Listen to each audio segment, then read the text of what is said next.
A poky old camel lumbers through the heart of a modern city, Karachi. This is the contrasting picture of a growing new country, Pakistan.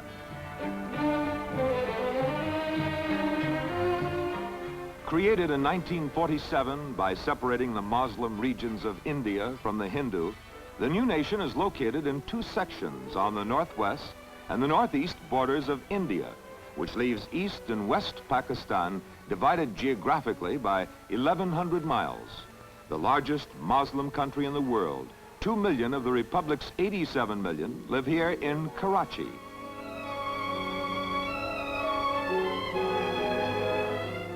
Once a great British port on the Arabian Sea, Karachi's harbor in West Pakistan is a sea terminus for 3 continents, Europe, Africa, and Asia.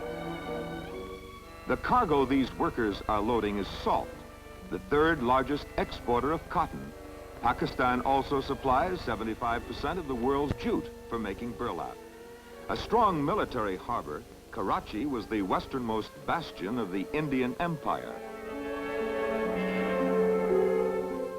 Modern planes, too, contribute to the economy of Pakistan. Hauling tourists or cargo, the planes place the nation only hours away from all the world markets.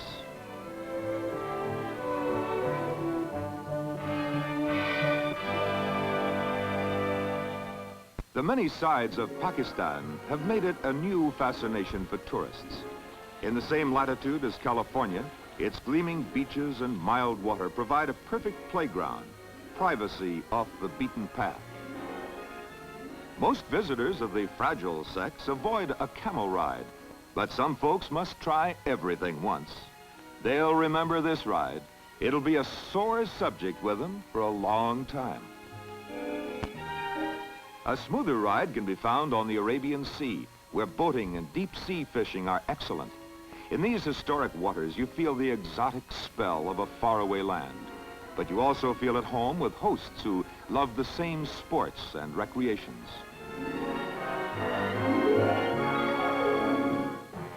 Water is a major factor in life here, and dammed for irrigation, it's a blessing from Allah, since 3/4 of the land is under cultivation.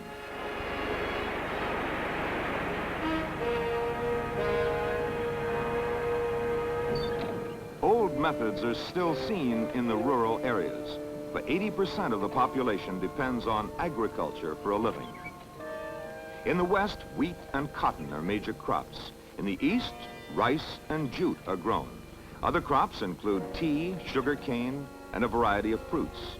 Financially poor and unschooled, they're rich in determination for the success of their independent republic.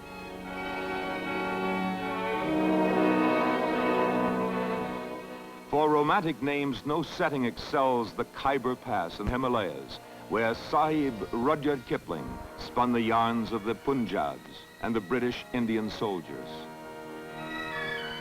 Nearby on the northwest frontier of West Pakistan is Peshawar, long a trading center for camel caravans from the Near East, Afghanistan, and Central Asia. The customary dress varies considerably. Women wear a sari, or a loose blouse with trousers similar to pajamas. Men simply wrap around cotton cloth or wear a shirt and pajama trousers. The entire town is one huge shopping center with stores and stalls of every size, porters, buyers, and sellers.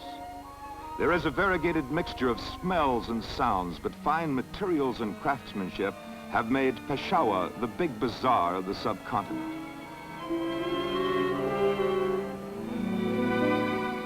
Here you see friendly and good-natured people who come from many races, muscular Punjabis, the tall Patha, the short and wiry Baluch, the dark Bengalis.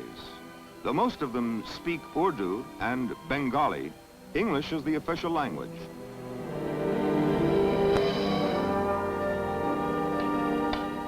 The craftsmen of Pakistan long have been famous for their artistic work, and especially their copperware. Bargain hunters from Europe and America are attracted to this bazaar, not only for quality goods at low prices, but unique craftsmanship is found no place else in the world.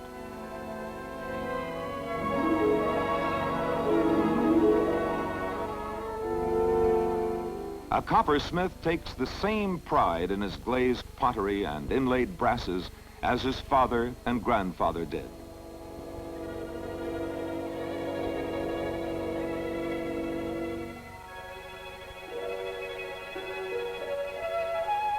Their delicate work is also evident in their fancy embroidery, gold-threaded fabrics, beautiful rugs and shawls, laces, carved ivory, leather boxes, and in all their artwork you see the influence of their history.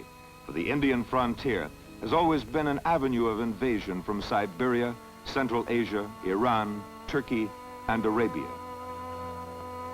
An American dollar worth 5 Pakistani rupees can purchase a lot of souvenirs. Now, with many of these home shop companies employing modern methods, the bargains are even greater.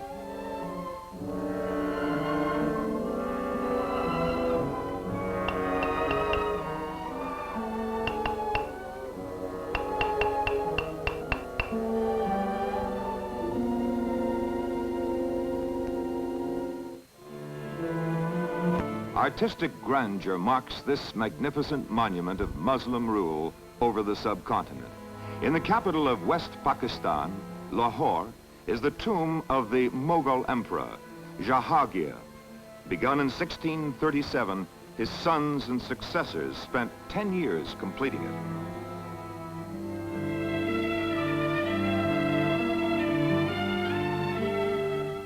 Elsewhere in Fort Lahore is the renowned Sheesh Mahal, the Palace of Mirrors. For centuries, Lahore has been the seat of various governments, and every ruler has left his imprint. This is the Naulaka Shrine, an exquisite little curved marble pavilion with excellent stone inlay work.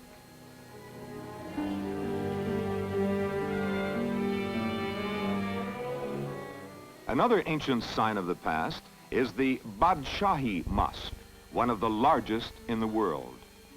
The Muslim influence not only affects their religious philosophy, but their political life, for the Islamic faith was the reason for the birth of Pakistan and is still the center of their daily life. In the shadow of the Himalayas, you begin to think that time has stood still. Passing through here were the legions of the Persians, Greeks, Tartars, Mughals, and Afghans.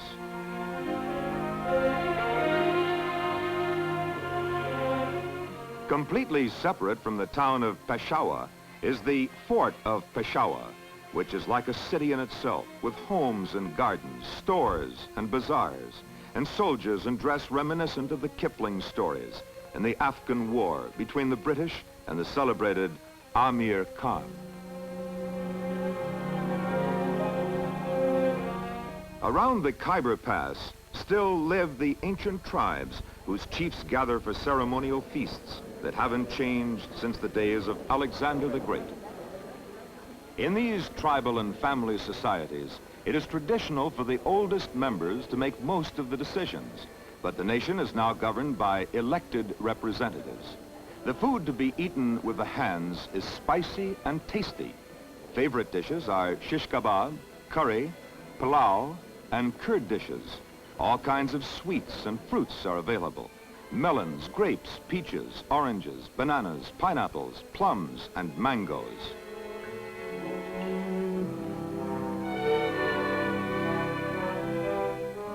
They appear out of date in their traditional robes, but they're eager and enthusiastic about their progressing new nation.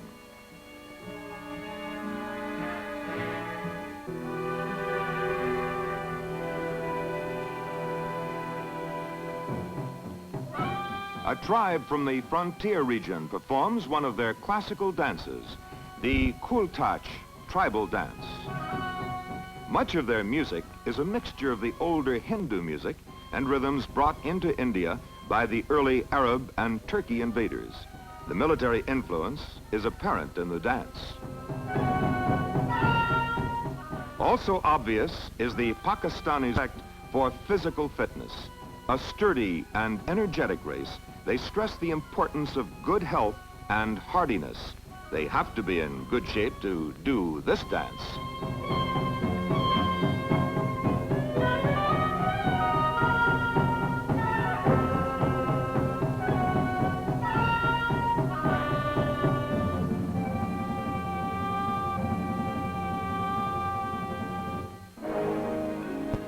A country of rugged beauty. The very name Pakistan conjures up an image of high adventure. 1,100 miles across the north of India is the smaller but more heavily populated East Pakistan, situated between India on the north and west, Burma in the east, and the Bay of Bengal in the south. The towns on the east are fast becoming cosmopolitan cities with distinct oriental touches, whereas West Pakistan is the size of Texas and Oklahoma. The east section is the size of Arkansas, but has 47 million people. It is a land of forests, rivers, deltas, islands, valleys, luxuriant greenery, and historical relics.